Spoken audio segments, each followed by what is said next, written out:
30 से 35 question prelims में भी जरूर मिलेंगे। अब देखो कितना डिसीजिव हो गया। क्या कोई इन 35 क्वेश्चन को छोड़ के 65 क्वेश्चन के बल पर एचजीएस क्वालिफाई कर पाएगा? नहीं कर पाएगा। क्यों नहीं कर पाएगा? 65 क्वेश्चन, मान लो किसी ने बहुत बढ़िया तैयारी की है एचजीएस की, सब रट डाला, कुछ नहीं छोड़ा, 60 के 60 सब्जेक्ट जो हैं वो सब कर लिए हैं, 60 कर लिए हैं, तो आप 80% कर पाओगे। मान लो क्वेश्चन आए 70, 70 लॉ के, 70 में आपने 80 कर दिए, मतलब 70 में से 80% आपने कर दिया, तो क्वेश्चन आपने सही करे 56। 100 में से 56 क्वेश्चन आपके हुए हैं। बेस्ट करने के बाद भी लॉ में, ये तो तब है जब मैं ये नहीं मान रहा आपने कोई क्वेश्चन गलत किया होगा, मैं ये भी नहीं मान के चल रहा कि आपने कोई क्वेश्चन छोड़ा होगा, मैं ये भी नहीं मान के चल रहा कि नेगेटिव मार्किंग में कुछ कटा होगा, चलो खैर नेगेटिव मार्किंग तो शायद उसमें नहीं है, लेकिन मैं सब बेस्ट सिनेरियो देख के चल रहा हूँ। और मैं ये भी मान के चल रहा हूँ कि जीएस में 35 क्वेश्चन नहीं आए हैं, केवल 30 आए हैं, तब भी आप 55 टू 56 पे अटकोगे, और 60 से कम पे बात नहीं बननी है। तो बेस्ट करने के बाद भी बाउंड्री लाइन पे टिकोगे। मेंस का तो बहुत ही अलग मामला है। इसलिए मेरे कहने का मतलब ये है आप लोगों से कि पूरा वो ट्रेंड बदल रहा है एग्जाम्स का जो पहले आता था, अब नया एक ट्रेंड उन्होंने शुरू किया है, इवॉल्व किया है। इस इवॉल्विंग ट्रेंड को पकड़ना है। इस इवॉल्विंग ट्रेंड को पकड़ गए तो सिलेक्शन कोई नहीं रोक पाएगा, कोई भी नहीं रोक पाएगा। ठीक है ना? चलिए शुरू करते हैं। कल हम नेशनलिज्म के कॉजेज देख रहे थे, और कल हम लोगों ने सोशियो रिलीजियस रिफॉर्म तक देख लिया था कि इन्होंने कैसे भारत में राष्ट्रवाद को मजबूत किया सोशियो रिलीजियस रिफॉर्म्स में। आगे हम लोग ये देखते हैं, कल हमने हेडिंग भी लिखवाया होगा कि आर्थिक जो थे मामले, आर्थिक कारणों की वजह से कैसे भारत में राष्ट्रवाद मजबूत हुआ, इकोनॉमिक कॉजेज कौन कौन से थे। देखो पहले इकोनॉमिक कॉजेज को समझो, हम लोगों ने पढ़े हैं ये पीछे। जब अंग्रेज भारत में आए और प्लासी के बाद उन्होंने भारत को जीतना शुरू किया, तो उन्होंने सबसे पहले लैंड टेन्योर पॉलिसीज को बदला। जो लैंड रेवेन्यू पॉलिसीज थी उनमें बदलाव किया। क्यों बदलाव किया? क्योंकि उस समय रेवेन्यू का जो सबसे बेस्ट रिसोर्स था that was land revenue. Land revenue ही उन्होंने शुरू किया। बंगाल में जैसे उन्होंने परमानेंट सेटलमेंट लेके आए कॉर्नवालिस के समय में, हम लोगों ने पढ़ा है। फिर दक्षिण भारत में वो मुंडो और रीड की लीडरशिप में, ये भी हमने पढ़ा है, रैयतवाड़ी सिस्टम लेके आए। और उसके बाद हॉल्ट मैकेंजी के समय में उत्तर भारत में वो 1820-22 के टाइम तक आते आते महालवाड़ी सिस्टम ले आए थे। ये तीनों सिस्टम इंट्रोड्यूस हो गए, लैंड रेवेन्यू सिस्टम थे। लेकिन इनकी क्या कमी थी?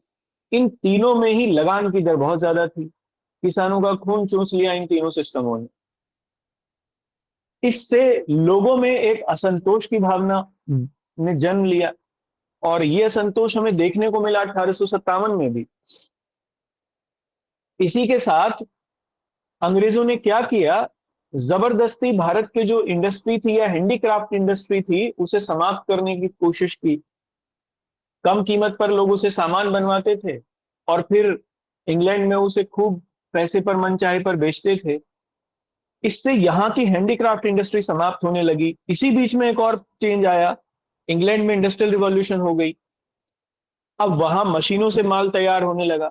मशीनों के तैयार माल ने भारतीय बाजार को काट दिया बिल्कुल। तो जो यह कुछ हैंडीक्राफ्ट बच भी गए थे इंडस्ट्री वाले लोग, वो वैसे समाप्त हो गए, क्योंकि मशीनों से बना हुआ सामान ज्यादा सस्ता था, ज्यादा अच्छा भी था।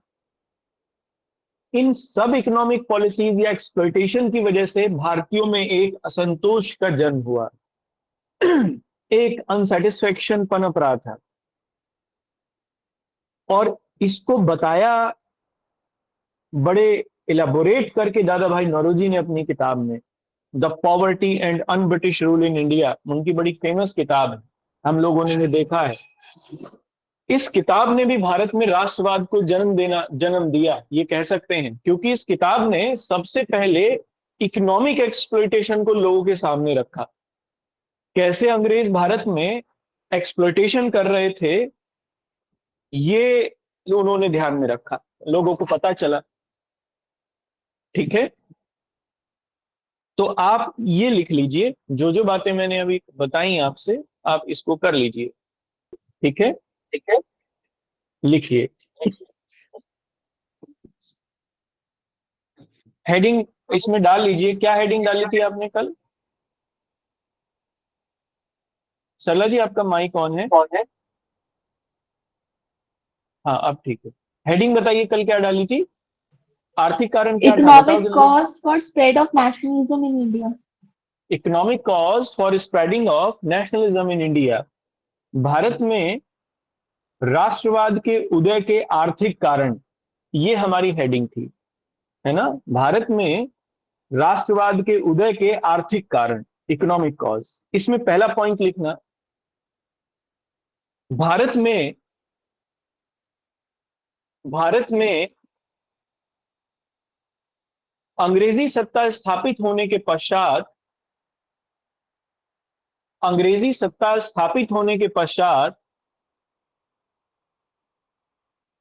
एक अंतहीन एक अंतहीन आर्थिक शोषण की शुरुआत हुई। सर एक बार फिर रिपीट कर दीजिएगा प्लीज। भारत में ब्रिटिश सत्ता भारत में ब्रिटिश सत्ता स्थापित होने के पश्चात ब्रिटिश सत्ता स्थापित होने के पश्चात एक अंतहीन एक अंतहीन आर्थिक शोषण की शुरुआत हुई। After after Britishers after Britishers establish authority in India after Britishers establish authority in India, an unending an unending unending economic exploitation an unending economic exploitation was started, जिसका शुरुआती स्वरूप जिसका शुरुआती स्वरूप जिसका शुरुआती स्वरूप ब्रिटिश भूधृति नीतियों में, भूधृति माने लैंड टेन्योर या भू राजस्व भी लिख सकते हैं, भू राजस्व नीतियों में देखा जा सकता है, जिसका शुरुआती स्वरूप भू राजस्व नीतियों में देखा जा सकता है। And it's earliest nature can be seen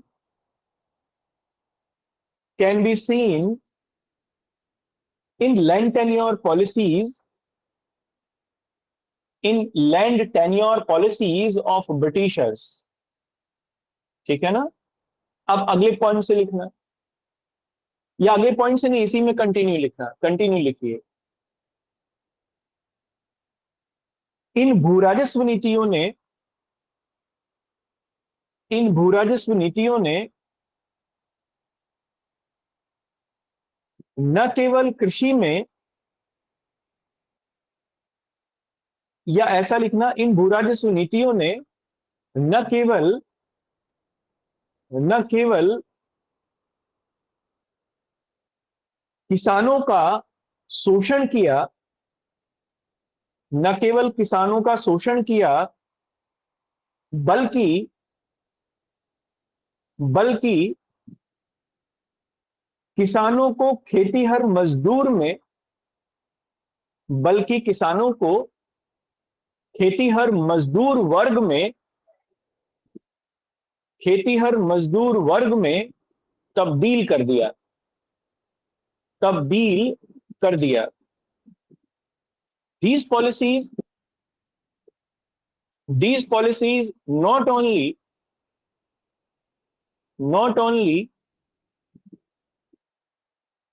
exploited the farmers, not only exploited the farmers, but also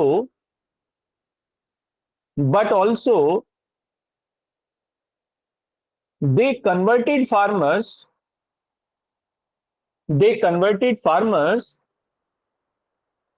into farm laborers, into farm laborers। कैसे कर दिया था इसको समझो। देखो, लगान की दर बहुत ज्यादा थी। अमूमन लगान की दर 50 से 60% तक होती थी। लगान समय पे देना होता था, नगद में देना होता था, कैश में देना होता था। इसका असर यह होता था कि जैसे ही फसल आती, किसान तुरंत उसे बेच के और लगान अदा करना होता था उसे। तो फसल के टाइम पे फसलों के दाम और गिरे रहते थे, क्योंकि सब किसान बेचते थे। इसलिए किसान को उसकी फसल का उचित दाम भी नहीं मिल पाता था। अब 60% तो अंग्रेज ले गए, 40% में उसे पूरे साल का खर्च भी निकालना है। इसलिए वो ये भी करता था कि महाजन से उधार लेना पड़ता था उसे पैसा। महाजन ऊंची ब्याज दरों पर पैसा देते थे। कभी कभी उल्टा सीधा अंगूठा लगवा के भी जमीन ऐसे ही वो गिरवी रख लिया, कुछ भी कर लिया। इसलिए किसानों को अब खेती जो थी, जो उनकी अपनी जमीन थी जिसमें वो खुद खेती कर रहे थे, अब वो उन्हें प्रॉफिटेबल बिल्कुल नहीं रहा उनके लिए, क्योंकि लगान का डंडा और था। खाने के लिए तो बहुत ही मुश्किल से कुछ मिल पाता था। इसलिए अब उन्होंने उसमें मजदूरी करना ज्यादा ठीक समझा। महाजन लोग उसे खरीद लेते थे या जमींदार ने उसे जब्त कर लिया, और इसके बाद में वही भूमिधर किसान, भूमिधारी किसान जिसके पास वो जमीन थी, अपनी जमीन में लेबरर के रूप में वो ज्यादा ठीक था, क्योंकि अब उसे इस बात की चिंता नहीं थी कि लगान देना है। इसलिए उन्होंने लेबरर्स के रूप में कन्वर्ट कर दिया उन्हीं किसानों को। एक तरीके का शोषण था ये। अब आगे पॉइंट से लिखना, अगले पॉइंट से। तो ये एक तो एक टाइप का शोषण हुआ। अब देखो, बचे उद्योग। इंडिया की हैंडीक्राफ्ट इंडस्ट्री मुगल्स पीरियड में सबसे बेहतरीन थी, वर्ल्ड में सबसे बेहतरीन थी। ये कहते हैं कि भारत का उस समय औद्योगिक जो वर्ग था, या भारत के जो उद्योग थे, हैंडीक्राफ्ट और कॉटेज इंडस्ट्री इंडिया की, वो दुनिया का 50% वस्तुओं का उत्पादन करती थी। पूरी दुनिया के 50% का उत्पादन भारत से होता था और बाकी पूरी दुनिया से होता था। इसमें चाइना का भी आता है, दूसरे नंबर पे चाइना सबसे ज्यादा उत्पादन होता था। इसलिए दुनिया भर से धन भारत में आके इकट्ठा हो रहा था, और इसीलिए भारत की वस्तुओं की मांग ज्यादा थी, पूरी दुनिया भर में मांग थी, डिमांड थी। अंग्रेज भी उसी हैंडीक्राफ्ट इंडस्ट्री से अट्रैक्ट होकर इंडिया आए थे। उन्हीं सामानों को वहां पर ले जाके बेचते थे, जैसे सूती वस्त्र हैंडीक्राफ्ट और कॉटेज इंडस्ट्री का हिस्सा था। लेकिन जब अंग्रेज यहां सत्ता में काबिज हो गए, तो उन्होंने क्या किया, उन्हीं हैंडीक्राफ्ट वाले लोगों को या दस्तकारों को कम कीमत पर सामान देने के लिए मजबूर किया, क्योंकि सत्ता उनकी थी, वो कर सकते थे ऐसा। अब दस्तकारों ने कम कीमत पर सामान देना जब आनाकानी की, तो जेल में भी डाला। लोगों ने काम करना ही छोड़ दिया, क्योंकि कम कीमत पर वो कैसे देंगे, उन्हें घाटा था। ऊपर से ये हुआ फिर कि जब इंडस्ट्रियल रिवॉल्यूशन हो गई इंग्लैंड में, विशेष तौर पर 1830-40 के आसपास में, मशीनों से सामान बनाया जाने लगा जो ज्यादा अच्छा था, सस्ता था, टिकाऊ था, और पूरे भारत के बाजार उनसे पटने लगे, भर गए। तो यहाँ का जो हैंडीक्राफ्ट क्लास थी, या जो दस्तकारी उद्योग थे या लोग थे, वो सब बर्बाद हो गए, सब समाप्त हो गए। इसलिए यहां डी इंडस्ट्रियलाइजेशन शुरुआत हुई, डी इंडस्ट्रियलाइजेशन की शुरुआत हुई अंग्रेजों के आने के बाद। ये सबसे पहला लक्षण था वी औद्योगिकरण का भारत में। याद रखना, बड़ा इंपॉर्टेंट वर्ड है डी इंडस्ट्रियलाइजेशन। इसी डी इंडस्ट्रियलाइजेशन की बात कही दादा भाई नौरोजी ने अपनी किताब में poverty and British rule in India में, कि कैसे अंग्रेजों के आने के बाद भारत लगातार गरीब होता चला गया। कंटिन्यूअसली वो गरीब हुआ। जहां दुनिया भर में इंडस्ट्रियलाइजेशन हो रहा था इस फेज में 1840, 50, 60, 70 के फेज में, वहां भारत में डी इंडस्ट्रियलाइजेशन हो रहा था। इंग्लैंड का इंडस्ट्रियलाइजेशन हुआ, फ्रांस का हुआ, जर्मनी का हुआ, यूरोप के अन्य देशों का हुआ, रशिया, अमेरिका, दुनिया भर के, जापान, इंडिया, एशिया में, चाइना में भी शुरुआत हो गई थी, लेकिन भारत में डी इंडस्ट्रियलाइजेशन हुआ अंग्रेजों के आने की वजह से। और ये बात कही दादा भाई नौरोजी ने, और बाद में इस पूरे औपनिवेशिक चक्र को, कॉलोनियल साइकिल को लोगों के सामने रखा कि देखो अंग्रेज ये कर रहे हैं हमारे साथ में, हमारे धन को लूट कर अपने यहां लेके जा रहे हैं। इससे लोगों में अ सेंस ऑफ यूनिटी की भावना बढ़ी, और पैट्रियोटिज्म की जो सेंस है, देशभक्ति की जो सेंस है, उसका भी विकास हुआ। और कालांतर में इसी से आगे चलकर राष्ट्रवाद मजबूत हुआ। ये इकोनॉमिक कॉज थे इंडिया में नेशनलिज्म के स्ट्रांग होने के। आया समझ में? हाँ जी, मैं आपको समझा पाया इकोनॉमिक कारण? चलिए तो लिखिए इसी को, कंटिन्यूएशन में लिखना। मुगल काल में, मुगल काल में भारतीय उद्योग, मुगल काल में भारतीय उद्योग या भारतीय कुटीर उद्योग लिखना, क्योंकि उस समय कॉटेज इंडस्ट्री थी ना, हैंडीक्राफ्ट एंड कॉटेज इंडस्ट्री। तो आप इसमें लिखिए मुगल काल में भारतीय दस्तकारी एवं कुटीर उद्योग, हथकरघा भी लिख सकते हैं, दस्तकारी भी लिख सकते हैं, हथकरघा एवं कुटीर उद्योग विश्व के 50% उत्पादन की पूर्ति करते थे। विश्व के 50% उत्पादन की पूर्ति करते थे। Indian cottage and handicraft industry, और आगरा उसका बड़ा केंद्र होता था, बहुत सारे केंद्र थे लेकिन आगरा 50%। बड़ा केंद्र। हाँ जी, 50% के बाद सर? 50% की आपूर्ति करते थे, 50% की आपूर्ति करते थे या उत्पादन करते थे, ये भी लिख सकते हैं। In Mughal period, in Mughal period our cottage and handicraft industry,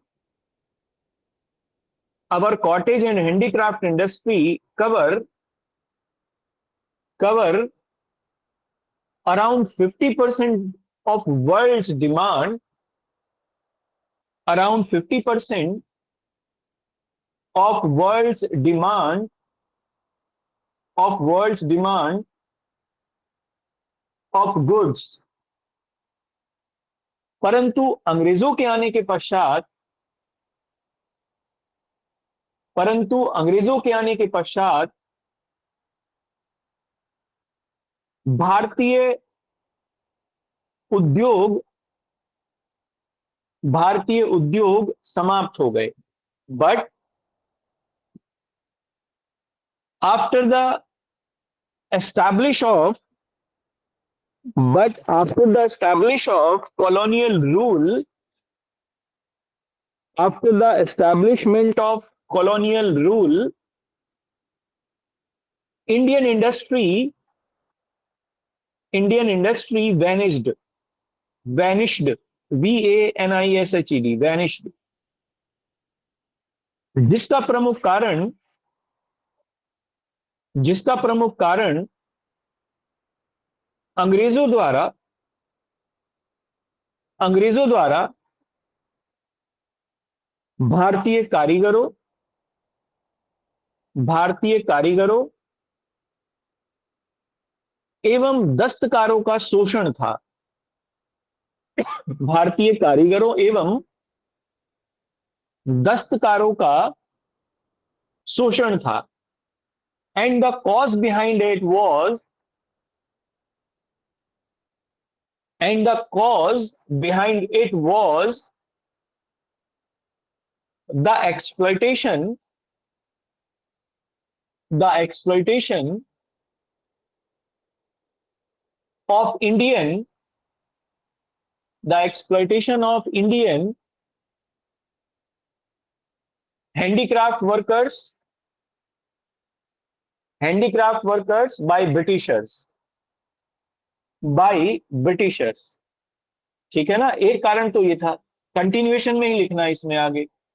दूसरा जो कारण था वो था इंग्लैंड में हुई इंडस्ट्रियल रिवॉल्यूशन। 1830-40 के दशक तक आते आते इंग्लैंड में औद्योगिक क्रांति हो गई। कुछ लोग मानते हैं 1810 से ही, लेकिन 1810 से शुरू होके ये, और इसके बाद में 1820-25 तक आते आते पूरे इंग्लैंड में फैल गई थी। मशीनों से सामान बनाया गया जो कि सस्ता होता था, टिकाऊ होता था, और भारतीय बाजारों में पाट दिया गया, वो लाके डंप कर दिया गया। इसलिए जो कुछ बचे हुए भी दस्तकार थे वो भी समाप्त हो गए। तो आप लिखिए इसमें कंटिन्यूएशन में। मेरी आवाज आ रही है ना आपको क्लियर? जी सर। Yes sir. हाँ, कंटिन्यूएशन में लिखना। पुनः पुनः 19वीं शताब्दी के शुरुआती दशकों में, पुनः देखो ये बड़ी चालाकी है। अब मैं यहां चालाकी कर रहा हूं, आपको भी ये चालाकी करनी है एग्जाम में। इंडस्ट्रियल रिवॉल्यूशन कब शुरू हुई इसके बारे में दुनिया भर के इतिहासकारों में मतभेद है। कोई एग्जैक्ट तारीखों का नहीं पता है किसी को भी। तो मैंने क्या किया है, ये पता है लेकिन 19वीं शताब्दी की शुरुआत में शुरू हो गई थी। तो मैंने क्या किया है, 19वीं शताब्दी के शुरुआती दशकों में। अब इस लाइन को कोई नहीं गलत सिद्ध कर सकता। मैं अगर इसमें ये लिख दूं कि 1810 में, 1820 में, तो कोई इस पे डंडा चला सकता है, मार्क कर सकता है इसे, क्रॉस कर सकता है इसे, लेकिन इस सेंटेंस को नहीं कर सकता। क्यों? क्योंकि मैंने बिल्कुल सही लिखा है ये। ऐसे ही लिखते हैं जब आप इतिहास में किसी तारीख के लेके निश्चिंत ना हो, डेट का आपको पक्का ना पता हो, तो फिर इस तरीके से घुमा दीजिए सेंटेंस को, जैसे मैंने घुमाया अभी। 19वीं शताब्दी के शुरुआती 19वीं शताब्दी के शुरुआती दशकों में इंग्लैंड में औद्योगिक क्रांति की शुरुआत हुई। इंग्लैंड में औद्योगिक क्रांति की शुरुआत हुई। In the starting decade in the starting decade of 19th century in the starting decade of 19th century industrial revolution was started. Industrial revolution was started in England, जिसके फलस्वरूप जिसके फलस्वरूप इंग्लैंड के उद्योगों में सस्ता एवं टिकाऊ सामान बनाया गया। सस्ता एवं टिकाऊ सामान बनाया जाने लगा, ऐसा लिखिए। सस्ता एवं टिकाऊ सामान बनाया जाने लगा। And after that cheap and consumer goods cheap and consumer goods were made in British industries.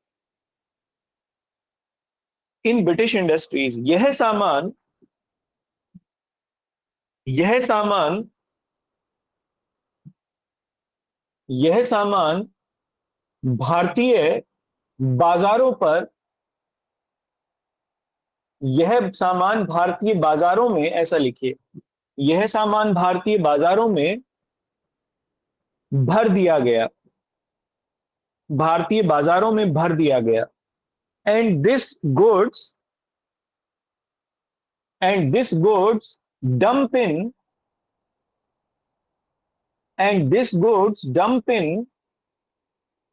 Indian markets, जिसके फलस्वरूप जिसके फलस्वरूप जिसके फलस्वरूप भारत का औद्योगिकरण हुआ। भारत का वी औद्योगिकरण हुआ, क्योंकि जो बचे कुचे लोग थे वो भी छोड़ के चले गए, उनका सामान ही नहीं बिकता था, कौन खरीदेगा, जिसके फलस्वरूप भारत का वी औद्योगिकरण हुआ। And that's because of it and that's because of it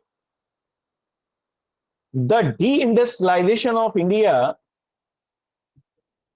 the deindustrialization of India was started was started। अब अगले पॉइंट से लिखना, तरीके हैं ठीक है ना, जिसके स्वरूप भारत का है जी, जिसके स्वरूप भारत का वी औद्योगिकरण, वी वी वी फॉर वी मैन वी हाँ हाँ, वी लिखेंगे ना, वी औद्योगिकरण, वी जहां भी लगेगा हिंदी में, वी हमेशा उल्टे के लिए लगता है। जैसे औद्योगिकरण है, उसके आगे अगर वी लगा दोगे, वह लिख के, वह और वह पे छोटी की मात्रा वी, तो अगर वह पे छोटी की मात्रा वी, मतलब वी लगेगा अगर किसी नाउन के आगे, तो फिर आप ये मान के चलिए कि उसका उल्टा हो जाएगा। तो औद्योगिकरण का उल्टा होगा वी औद्योगिकरण। इसका मतलब, विवरण हुआ।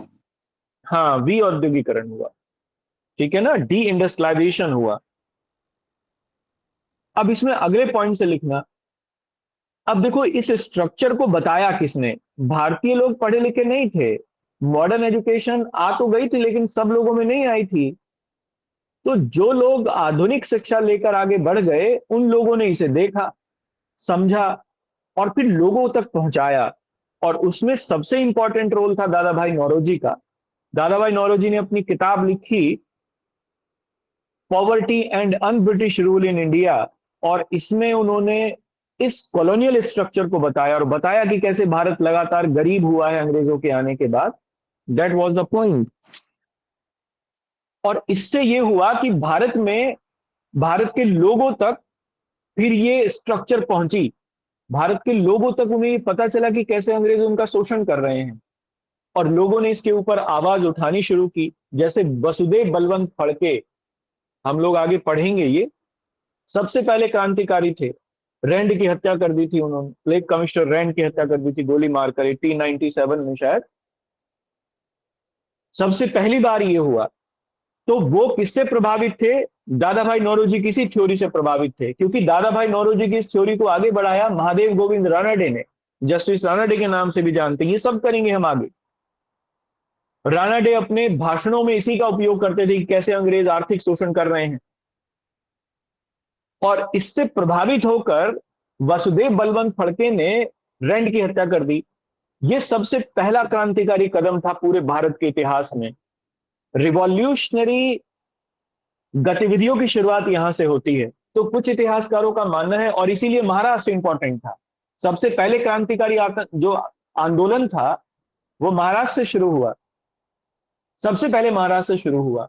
कारण उसका यही था, क्योंकि महादेव गोविंद रानडे महाराष्ट्र में थे, दादा भाई नौरोजी महाराष्ट्र में थे, और इकोनॉमिक एक्सप्लॉइटेशन को सबसे पहले इन लोगों ने देश के सामने रखा, जो कि महाराष्ट्र में रखा गया। इसलिए क्रांतिकारी आंदोलन की लहर सबसे पहले महाराष्ट्र से शुरू हुई। That was the basic cause behind the Indian nationalism, behind the resurgence of Indian nationalism. ठीक है ना, समझ में आया? Yes sir. अलीजा, आपको समझ में आया?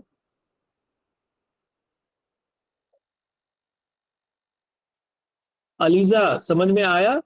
जी सर। आपके पिताजी भी सुन रहे होंगे शायद।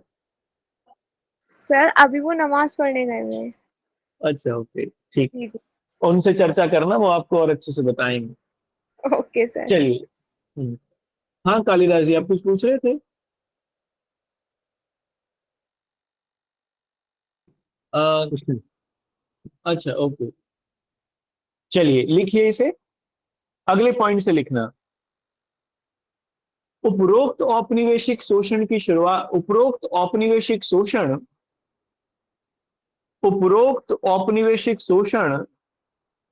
का सर्वप्रथम प्रगटीकरण, उपरोक्त औपनिवेशिक शोषण का सर्वप्रथम प्रगटीकरण दादा भाई नौरोजी द्वारा दादा भाई नौरोजी द्वारा अपनी पुस्तक दादा भाई नौरोजी द्वारा अपनी पुस्तक पॉवर्टी एंड अनब्रिटिश रूल, ऐसे ही लिखना इसे, क्योंकि अंग्रेजी में ही थी ना ये किताब, तो नाम अंग्रेजी में ही है, वैसे ही लिखना। अंग्रेजी अपनी पुस्तक poverty, POVERTY, poverty and un-British rule in India, and un-British rule in India में किया, अनब्रिटिश रूल इन इंडिया में किया। दादा भाई नौरोजी दादा भाई नौरोजी फर्स्टली दादा भाई नौरोजी फर्स्टली अनफ्रल होगा, अनफ्लर्ड होगा, अनफ्लर्ड, UNFLURED, अनफ्लर्ड, अनावृत करना, यानी सबके सामने रखना। दादा भाई नौरोजी फर्स्टली अनफ्लर्ड दिस एक्सप्लॉइटेशन या this economic exploitation, unfloored this economic exploitation before the Indian masses before the Indian masses in his book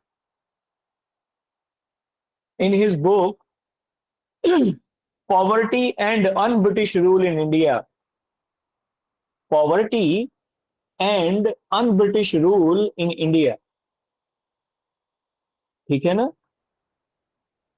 अब इससे क्या हुआ, तो लोगों में शोषण के विरुद्ध एक असंतोष जन्मा, और इस असंतोष ने राष्ट्रवाद को मजबूत किया। That was the thread, that is the thread of connectivity. सबसे पहले असंतोष आएगा, किसी भी व्यवस्था से आप असंतोष महसूस करेंगे, अनसेटिस्फेक्शन आएगा, और फिर आप उस अनसेटिस्फेक्शन, वो आपको प्रेरित करेगा उसके विरोध में खड़े होने का। और जब आप उसके विरोध में खड़े होते हो, और अगर वो मामला देश का है, तो that is converted into nationalism. तो आप लिखिए इसे। इसके फलस्वरूप भारतीयों में एक असंतोष का जन्म हुआ। इसी में है ना सर, नया पॉइंट तो नहीं? हाँ, इसी में लिखना है। जिसके फलस्वरूप, कंटिन्यूएशन में लिखना है, जिसके फलस्वरूप भारतीयों में एक असंतोष का जन्म हुआ, and that's because of it असंतोष को क्या कहेंगे अंग्रेजी में, एक सही शब्द दो इसके लिए। अनसेटिस्फेक्शन तो नहीं है, एंग्जाइटी सही, डिससेटिस्फेक्शन, हाँ बिल्कुल डिससेटिस्फेक्शन, लेकिन थोड़ा सा सकारात्मक है। यहां पर असंतोष जो है ना, वो नकारात्मक वाला संतोष है, मतलब ऐसा संतोष है जिसमें गुस्सा भी है। तो आप इसमें लिखिए अनरेस्ट। हाँ, स्वप्निल ने सही बताया, करेक्ट, अनरेस्ट बढ़िया शब्द है, इसको यूज करिए। देखो मैं कहता हूं ना, वो कैब इसलिए बड़ा जरूरी है, वो कैब है ना, आपका जो विचार है उसे वो शब्द जो है वो पूरा रिप्रेजेंट करना चाहिए। जब तक वो शब्द आपके विचारों को पूरा उसका प्रतिनिधित्व नहीं करेगा, तब तक एग्जामिनर समझ में नहीं आएगी बात उसे कि यार क्या कह रहे हो आप लोग। तो वो कैब मजबूत करिए, इसे काम करते रहिए इसके ऊपर, और कुछ करना नहीं है, बस अखबार पढ़िए, दैट्स इट, हो जाएगा उसी से। द हिंदू या इंडियन एक्सप्रेस में से कोई एक लिखिए। This leads to an unrest among the masses, and this leads to an unrest among the masses। कालांतर में यही असंतोष, या कालांतर में इसी असंतोष ने भारतीय राष्ट्रवाद को मजबूत किया। भारतीय राष्ट्रवाद को मजबूत किया। एंड इन लेटर पीरियड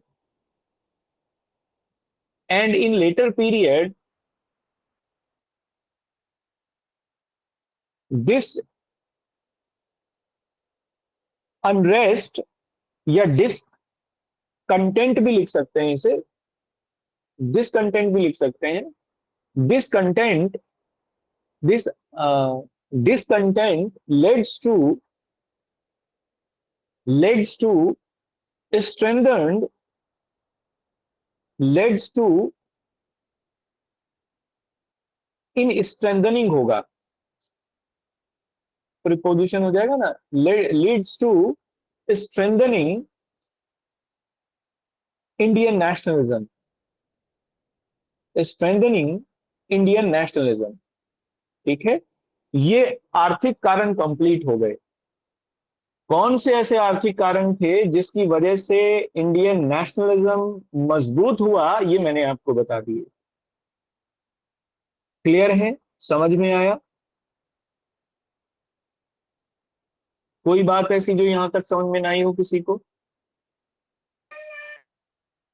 अच्छा एक बात बताओ, एक आउटलुक सा बन रहा है ना मॉडर्न नेशनल मूवमेंट का, इंडियन नेशनल मूवमेंट का, कि आगे फिर क्या क्या रहा होगा? कुछ क्लैरिटी सी बन रही है, पिक्चर सी क्लियर हो रही है? सर थोड़ी थोड़ी थोड़ी थोड़ी हो रही है। चलो आगे, पूरी पिक्चर बाकी है तो उसमें और क्लियर होगी। ठीक है ना? ऑब्जेक्टिव यही है कि बेसिक कंटेंट आपको दिया जाए, फिर बाकी तो किताबों में सब भरा पड़ा है, ये सब किताबों में नहीं है, लेकिन इसलिए ये आपको बिल्कुल नया भी मिलेगा। अगर किसी ने पहले पढ़ा भी है तो ये नहीं पढ़ा होगा, मैं इसको लेकर पूरी तरीके से आश्वस्त हूं, क्योंकि ये कहीं किताबों में नहीं। It is the essence of the books, ये किताबों का निचोड़ है, तो ये ऐसे ही मिलता है। चलिए आगे देखते हैं। तो एक कारण ये हुआ। हाँ, तो ये रेल लाइन जो आई थी इंडस्ट्री की वजह से आई थी सर, भारतीयों को लाभ के लिए आई हाँ थी सर। अजी, भारतीयों के लाभ के लिए बिल्कुल नहीं आई, ये तो इसलिए आई ये थी, माल खपाना था अपना। खपाना था। यानी दूर दराजों के क्षेत्रों तक भारतीय जो अब अंग्रेजी जो सामान था, तैयार माल, उसे दूर दराजों के क्षेत्रों तक पहुंचाया जा सके, आसानी से कम कीमत में पहुंचाया जा सके, क्योंकि रेलवे क्या करता है, आसानी से पहुंचा सकता है और कम कॉस्ट में पहुंचा सकता है, जिससे अंग्रेजी सामान जो सस्ता था बहुत, वो भारत के कोने कोने तक पहुंच जाए, और कोने कोने से कच्चा माल जो उस तैयार माल को बनाने के लिए यूज किया जाना था, वो कोने कोने से इकट्ठा करके और भारत के बंदरगाहों तक पहुंचाया जा सके, जिससे वो इंग्लैंड जा सके। अरे कहीं आपने सुना है कि इंग्लैंड के, आप ज्योग्राफी मैंने पढ़ाई है आपको, इंग्लैंड का मौसम गर्म है, ठंडा है, बहुत ठंडा है, कपास वहां नाम को नहीं होती, कॉटन। और देखो मैनचेस्टर को कॉटन पॉलिश कहते हैं दुनिया का। क्या वर्ड है कॉटन पॉलिश, कहां से आ गया? मैनचेस्टर, लीड्स, दुनिया के सूती वस्त्र के सबसे बड़े केंद्र, आज भी सूती वस्त्रों के सबसे बड़े केंद्र। क्यों, कहां से आए? भारत की कपास से। पूरा अवध छीन लिया गया था, इसीलिए अवध को जबरदस्ती इसीलिए छीना क्योंकि अवध उस समय सबसे ज्यादा कॉटन का प्रोडक्शन करता था। महाराष्ट्र में सतारा छीन लिया गया डॉक्ट्राइन ऑफ लैब से, इसीलिए नागपुर पे कब्जा कर लिया गया, इसीलिए क्योंकि ये कॉटन प्रोडक्शन के सबसे बड़े केंद्र थे। That was the basic cause. तो अंग्रेजों का यही उद्देश्य था, हमारे लिए थोड़ी लेके आए थे रेलवे, वो तो हमारा हो गया लाभ, क्योंकि जरूरी नहीं है ना सब चीजें उन्हीं के हिसाब से होती, कुछ चीजें ऐसी भी तो होती हैं जो अलग लेवल पे चली जाती हैं। रेलवे ने भारतीयों को जोड़ दिया, जिससे नेशनलिज्म मजबूत हुआ। एक बड़ा इंपॉर्टेंट क्वेश्चन आता है मेंस एग्जामिनेशन में, हिस्ट्री के ऑप्शनल पेपर में, यूपीएससी में। सवाल कुछ इस तरीके का है, ये मार्क्स का स्टेटमेंट है, कार्ल मार्क्स ने अपना स्टेटमेंट दिया था ये। इसमें स्टेटमेंट ये है कि रेलवे ने जो दुनिया भर में किया, या बल्कि वहां वर्ड है अन्यत्र किया, रेलवे ने जो अन्यत्र किया वह भारत में नहीं किया। टिप्पणी कीजिए। Which was conducted by railway in whole of the world, not conducted in India. Comment. देखो रेलवे ने दुनिया भर में क्या किया, इंडस्ट्रियल रिवॉल्यूशन लेके आया रेलवे। इंग्लैंड में इंडस्ट्रियल रिवॉल्यूशन रेलवे की वजह से आई, सबसे पहले रेलवे बनी। दुनिया भर में जिन देशों में भी इंडस्ट्रियल रिवॉल्यूशन देखी गई, बिकॉज ड्यू टू रेलवे। लेकिन भारत में डी इंडस्ट्रियलाइजेशन किया रेलवे ने, जैसा कि मैंने अभी आपको बताया। कैसे? तैयार माल कोने कोने तक पहुंचा दिया, तो छोटे मोटे जो कुटीर उद्योग थे समाप्त कर दिए। ये कहा है मार्क्स ने, और ये बिल्कुल एग्जैक्ट है। जहां दुनिया भर में रेलवे इंडस्ट्रियलाइजेशन कर रहा था, वहीं उसी समय भारत में रेलवे डी इंडस्ट्रियलाइजेशन कर रहा था। हजारों किलोमीटर की लाइनें बिछाई जा रही थी दुनिया भर में, और जिन देशों में भी वो रेलवे की लाइनें बिछी, उनमें वो औद्योगिकृत देश बन गए। जापान, चाहे हमारे यहाँ एशिया में, उधर फिलीपींस, अमेरिका, रशिया, और भारत में डी इंडस्ट्रियलाइजेशन हुआ इसी रेलवे की वजह से। लेकिन अब इसे क्या लिखेंगे हम? ये तो हमने बताया कि रेलवे ने भारत में क्या कर दिया, इसका उत्तर है ये। टिप्पणी कह रहा है ना वो, कमेंट करिए। तो टिप्पणी में अच्छी बातें भी लिखनी होती हैं, तो बाद में अच्छी बात लिखिए। तो बाद में बताइए कि कैसे रेलवे ने स्ट्रेंथन किया इंडियन नेशनलिज्म को, जो मैंने अभी चर्चा की आपसे। लोगों को जोड़ दिया, कनेक्टिविटी बढ़ी, लोगों के विचारों का आदान प्रदान हुआ। बंगाल का व्यक्ति मुंबई के व्यक्ति से मिल सकता था, बात कर सकता था। आपस में एक एकता की भावना का संचार हुआ लोगों में। जो सांस्कृतिक बंधन थे लोगों के टूटे, सामाजिक बंधन भी लोगों के टूटे, और जो समाज जड़ हो गया था उसको गतिशील करने में रेलवे ने एक इंपॉर्टेंट रोल प्ले किया, और इस वजह से इंडियन नेशनलिज्म मजबूत हुआ। अब इसका पूरा उत्तर ये है। निष्कर्ष में भी हम लोग ये लिख सकते हैं, है ना? निष्कर्ष में लिख सकते हैं कि यद्यपि भारत में रेलवे की शुरुआत अंग्रेजों की औपनिवेशिक नीतियों के फलस्वरूप हुई, एवं उसने अंग्रेजों की औपनिवेशिक नीतियों का ही पोषण किया, परंतु कालांतर में रेलवे भारतीय राष्ट्रवाद के उदय होने के कारक के रूप में भी पहचाना जा सकता है। बस, that is the essence of the debate. इसी उत्तर है ये, इतना ही निष्कर्ष है, इसी को लिख सकते हैं। ठीक है ना? ऐसे लिखा जाता है, देखो आंसर। बस 4 लाइनों में या 2 लाइनों में निष्कर्ष लिखा, बात खत्म हो गई। और इतना बढ़िया निष्कर्ष है ये कि आपने पूरी बात कह दी, 2 लाइनों में कह दी। चलिए, ये कंप्लीट हो गया ना? मतलब समझ में आया बात? ये बताओ, आगे चलें? Yes sir. चलिए आगे चलते हैं। देखो, ये इकोनॉमिक कॉज हो गए। अब इसमें एक ऐसा कॉज भी था जो इंटरनेशनल लेवल पर हम लोगों को देखने को मिलेगा। जैसे देखो, इसी समय जब भारत में ये राष्ट्रवादी भावनाएं बलवती हो रही थी, मजबूत हो रही थी, तो ये केवल भारत में ही नहीं हो रहा था, बल्कि दुनिया के कई देशों में चल रहा था।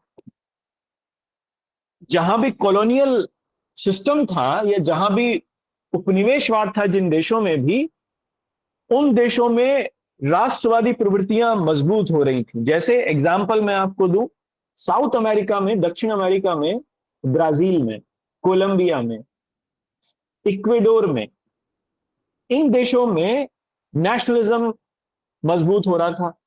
लोग इकट्ठा हो रहे थे, और यहां पर जो शोषण था ये पुर्तगालियों का था, स्पेनिश का था, उन लोगों के खिलाफ खड़े हो रहे थे। आयरलैंड में, यूनान में, ग्रीस में, यूनान का राष्ट्रीय आंदोलन शुरू हो गया था। यूनान के ऊपर कब्जा कर लिया था ऑटोमन टर्क्स ने। ऑटोमन तुर्कों का अधिकार था। तुर्कों के खिलाफ एक आंदोलन चल रहा था, यूनान का राष्ट्रीय आंदोलन। इसी समय की बात है। इटली में यूनिफिकेशन चल रहा था इटली का। इटली अंडर में था उस समय ऑस्ट्रिया के। ऑस्ट्रिया का राजा जो होता था, एक्चुअली वो पूरे रोमन साम्राज्य का सुल्तान होता था, रोमन सम्राट होता था, वो पवित्र रोमन सम्राट। इटली उसी के अंडर में था। इटली के लोगों ने स्वतंत्रता की बात की, गेरिबाल्डी और मेजनी की लीडरशिप में अभी आंदोलन चल रहा था। तो हम लोग ये नहीं कह सकते कि केवल भारत में ही ऐसे आंदोलन चल रहे थे, बल्कि हम लोग ये कह सकते हैं कि पूरे वर्ल्ड में ही चल रहे थे। भारत के लोग लेकिन इन आंदोलनों से भी सीख रहे थे। जैसे मेजनी को और गैरीबाल्डी को भारत में खूब पसंद किया गया 19वीं शताब्दी के उत्तरार्ध में। गैरीबाल्डी और मेजनी को खूब पढ़ा गया, जो कि इटली के सेना महानायक थे। तो हम लोग ये कह सकते हैं कि भारतीय राष्ट्रवाद पर या भारतीय राष्ट्रवाद के मजबूत होने के पीछे एक कारण यह भी था कि जो इंटरनेशनल एक लेवल पर लहर चल रही थी नेशनलिज्म की, उसने भी भारतीयों को प्रेरित किया। आगे हम लोग देखेंगे इसको, और मैं इलाबोरेटली बताऊंगा कैसे कैसे, जब हम लोग वो देखेंगे ना, क्रांतिकारी आंदोलन, रिवॉल्यूशनरी मूवमेंट, उसमें इन सब का जिक्र करेंगे। तो फिलहाल आप लिखिए, अगले पॉइंट से लिखना, अगला पैराग्राफ होगा ये, क्योंकि नई बात है। भारतीय राष्ट्रीय, या ऐसा लिखना, भारतीय राष्ट्रवाद पर या भारतीय राष्ट्रवाद के उदय पर, ऐसा लिखिए, भारतीय राष्ट्रवाद के उदय पर समकालीन यूरोपीय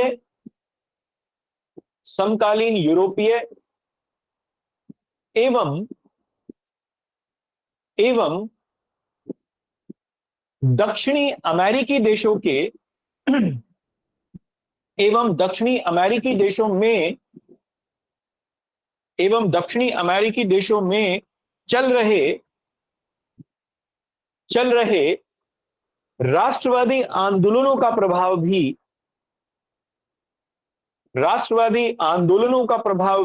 देखा जा सकता है। राष्ट्रवादी आंदोलनों का प्रभाव भी देखा जा सकता है। अंग्रेजी में लिखिए, we can also see the effects of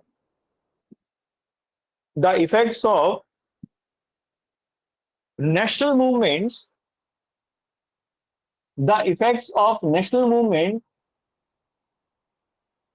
which were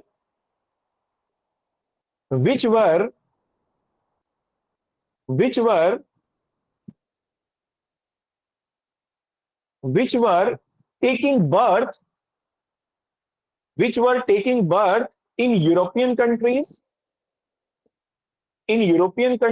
and also in South America, example लिख लीजिए, कोलंबिया, इस पर तो अंग्रेजों का ही अधिकार था, इसीलिए ब्रिटिश कोलंबिया कहते हैं इसे, आज भी इसका नाम ब्रिटिश कोलंबिया है। कोलंबिया, ब्राजील, है ना, यूनान, ग्रीस कहते हैं इसे अंग्रेजी में, तो ग्रीस लिखिए, इटली एंड आयरलैंड का बड़ा प्रमुख है, आयरलैंड का बड़ा इंपॉर्टेंट है आंदोलन, हम लोगों ने बहुत सीखा आयरलैंड से। और आयरलैंड आंदोलन की एक बहुत बड़ी लीडर एनी बेसेंट इंडिया में आई और उन्होंने भारतीय राष्ट्रीय आंदोलन को मजबूत किया, है ना। एनी बेसेंट को आगे पढ़ेंगे तो आयरलैंड बड़ा इंपॉर्टेंट है, आयरलैंड ये भी इसमें शामिल था। तो एक पॉइंट ये हुआ। अब इसमें सबसे लास्ट पॉइंट ऐड करिए, अगले पैराग्राफ से लिखना। देखो, अंग्रेजों की जो कुछ रिएक्शनरी पॉलिसीज थी, इन रिएक्शनरी पॉलिसीज की वजह से भी ये हुआ। अंग्रेजों की रिएक्शनरी पॉलिसीज में जो इमीडिएट रिएक्शनरी पॉलिसीज थी, उन्होंने भारतीयों को या भारतीय राष्ट्रवाद को मजबूत करने का काम किया। जैसे लॉर्ड लिटन के समय में, लॉर्ड लिटन ने क्या किया, इल्बर्ट बिल को कैंसिल कर दिया, जो लॉर्ड रिपन के समय में आ गया था। इल्बर्ट बिल क्या था? देखो, लॉर्ड इल्बर्ट ने एक बिल बनाया था लॉर्ड रिपन के कहने से, जिसमें भारतीय जो जज थे या बैरिस्टर, जो मुंसिफ मैजिस्ट्रेट थे, वो यूरोपियन लोगों के मामले सुन सकते थे। भारतीय जजों को यूरोपीय लोगों के मामले सुनने का अधिकार नहीं था। यूरोपीय लोगों के मामले केवल कोई अंग्रेज जज सुन सकता था। लेकिन इल्बर्ट बिल से ये अधिकार दे दिया गया कि भारतीय जज भी यूरोपीय लोगों के मामले सुन सकते हैं। इस बिल का बड़ा विरोध हुआ ब्रिटिश पार्लियामेंट में, क्योंकि साइन होने के लिए जाता ना सचिव के पास में, भारत सचिव के पास में, भारत सचिव ने इसका बहुत विरोध किया, ब्रिटिश पार्लियामेंट में बहुत विरोध हुआ, और फाइनली ये हुआ कि इल्बर्ट बिल कैंसिल कर दिया गया। इसके विरोध में लॉर्ड रिपन ने इस्तीफा दे दिया भारत से, वायसराय के पद से, और वो वापस इंग्लैंड चले गए। इनके बाद लॉर्ड लिटन आए। लॉर्ड लिटन ने कुछ कानून ऐसे बनाए, जैसे arms act, vernacular press act. Arms act में यह किया गया कि भारतीयों को हथियार रखने से मना कर दिया गया, जबकि भारतीय लोगों में हथियारों के प्रति एक विशेष रुचि थी, पहले से ही रुचि थी। वर्नाक्यूलर प्रेस एक्ट के माध्यम से इन्होंने, लिटन ने भारतीय भाषा, वर्नाक्यूलर माने देसी भाषाएं, तो देशी भाषाओं के जो अखबार थे उनके ऊपर प्रतिबंध लगाना शुरू कर दिया, क्योंकि वो राष्ट्रवाद की बात कर रहे थे। इन सबसे भी भारतीय राष्ट्रवाद मजबूत हुआ। लोगों को ये लगा कि अब जो प्रजातिवाद है या रेशिज्म है, ये बहुत मजबूत हो गया है भारत में। अंग्रेज भारतीयों को हीन दृष्टि से देखते हैं। भारतीयों को क्या करना पड़ेगा, इकट्ठा होना पड़ेगा और इसके खिलाफ आवाज उठानी पड़ेगी, पॉलिटिकली, राजनीतिक रूप से। और ये निर्णय लिया गया, और बाद में हम लोग देखते हैं कि कई सारे पॉलिटिकल ऑर्गेनाइजेशंस भारत में बने इसी समय 1870 और 80 के दशक में, और इसी की परिणति थी 1885 में कांग्रेस की स्थापना। इन छोटे छोटे ऑर्गेनाइजेशन के बाद जो अल्टीमेट क्लाइमेक्स था, that was the foundation of Indian National Congress in 1885। तो आप इस बात को लिख लीजिए, ये आज का अंतिम बिंदु भी होगा। अगले पॉइंट से लिखना, अंग्रेजों द्वारा भारतीयों के साथ न केवल भेदभावपूर्ण नीति अपनाई जाती थी, न केवल भेदभावपूर्ण नीति अपनाई जाती थी, बल्कि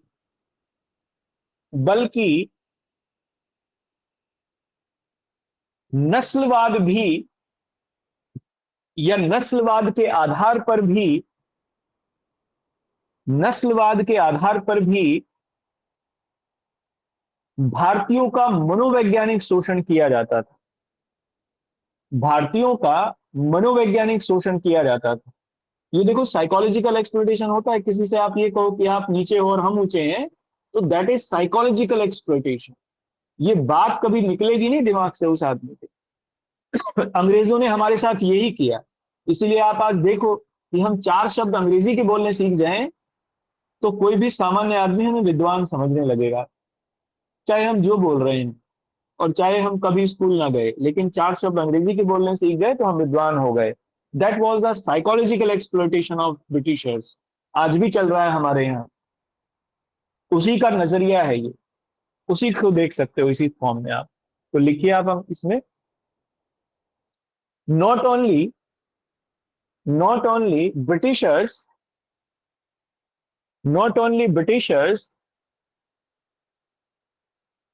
discriminate with Indians,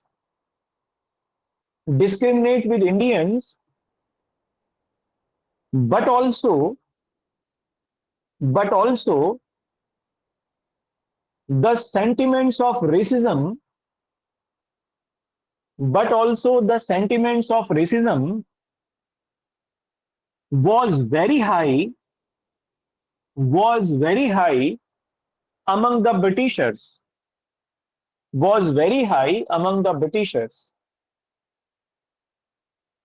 vernacular press act, या ऐसा लिखना, लॉर्ड लिटन का vernacular press act of lord Lytton, arms act तथा इल्बर्ट बिल विवाद इसी नस्लीय भेदभाव को प्रदर्शित करता है, इसी नस्लीय भेदभाव को प्रदर्शित करता है। Vernacular press act of Lytton, vernacular press act of Lytton, arms act and Ilbert bill controversy and Ilbert Bill controversy represent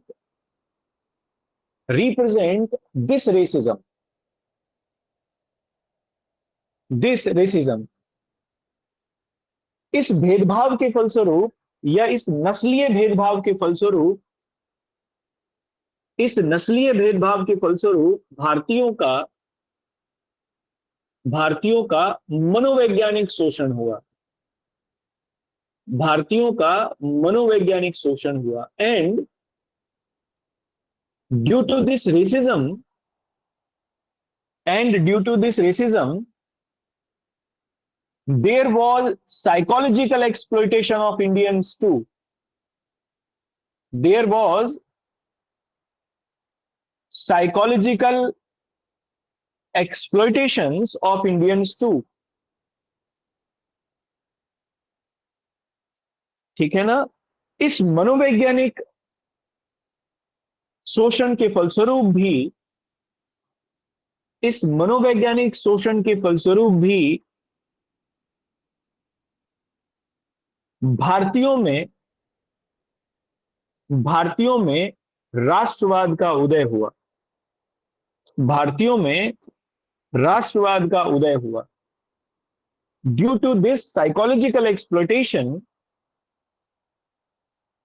due to this psychological exploitation too, due to this psychological exploitation too, Indian nationalism took birth in India, took birth in India। और अगले point से लिखना, आज का अंतिम बिंदु भी है ये। देखो, भारतीय राष्ट्रवाद की सबसे पहली झलक कहां मिलती है? तो छोटे छोटे राजनीतिक संगठनों के रूप में देखने को मिलती है। इनका उदय सबसे पहले हुआ, जैसे land holder society, Bengal British association, बहुत सारे हैं, British India society, British Indian association, बहुत सारे छोटे छोटे पॉलिटिकल ऑर्गेनाइजेशन इस समय फिर बने। तो आप लिखिए इसको अंतिम बिंदु के रूप में। इस प्रकार हम देखते हैं कि भारतीय राष्ट्रवाद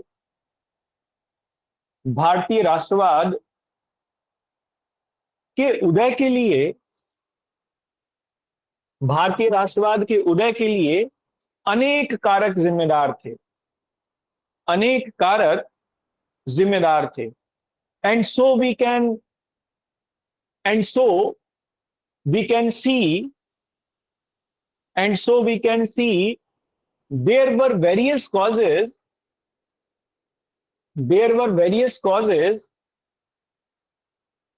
which were responsible for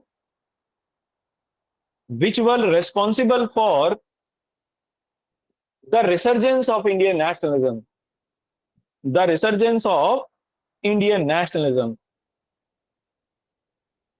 अपने शुरुआती चरण में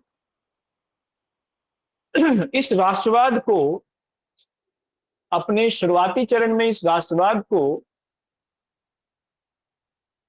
छोटे छोटे राजनीतिक संगठनों के रूप में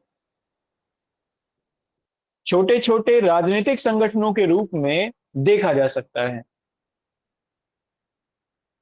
छोटे छोटे राजनीतिक संगठनों के रूप में देखा जा सकता है। And this nationalism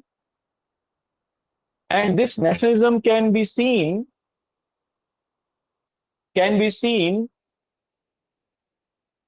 in its initial phase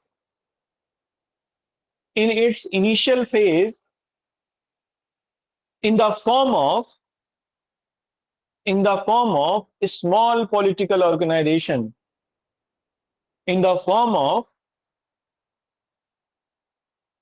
formation लिखिए, इन द फॉर्म ऑफ